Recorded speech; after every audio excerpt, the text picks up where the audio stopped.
Caretaker Matt here. I wanted to talk to you about a movie today called Ghost Story. This was made in 1981. This movie is what I would consider a hidden gem in the horror genre of ghosts.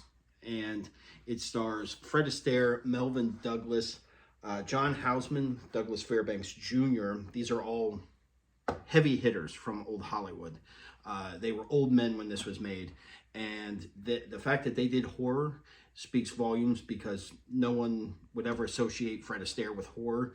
Most probably didn't even know he did a horror movie. This movie's so great, I actually own the score on record. That's how much I love it.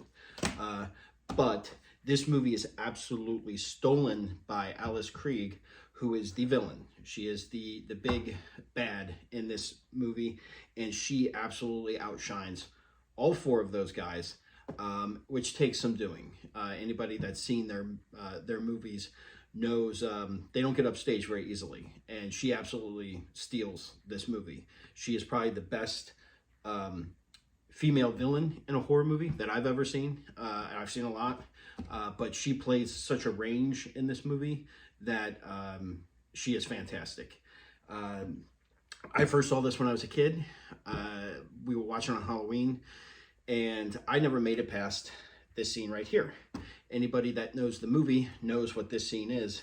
It's the bridge scene, and never made it past it. Would run screaming into my room because that face absolutely terrified me. And it wasn't until I was adult that I actually bought this on DVD, found it online, bought it, and watched the original version of it as it was meant to be viewed, not a TV version of it, and absolutely fell back in love with this movie, because I've always referred to The Shining as the Gone with the Wind of horror, because of the elaborate sets and this just bigger than life production. You absolutely feel the space of that hotel, and it just kind of reminded me of Gone with the Wind as far as elaborate sets. This movie would be the Citizen Kane of horror to me, just because it has such an old Hollywood feel to it, with not only the fact that part of it takes place in very old, like 1930s, 40s time, but the fact that you have these guys from old Hollywood, and the sets and the costumes and just the storytelling in general, and the score. The score is absolutely phenomenal. This movie has that kind of reach to me. It really does. It's a slow burn. It takes some time getting in, but once it gets going and the story takes off, you absolutely fall in love with how this story is told.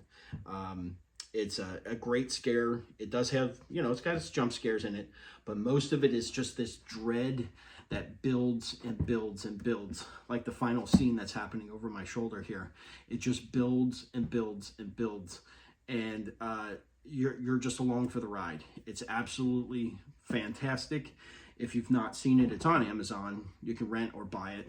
I would absolutely buy it.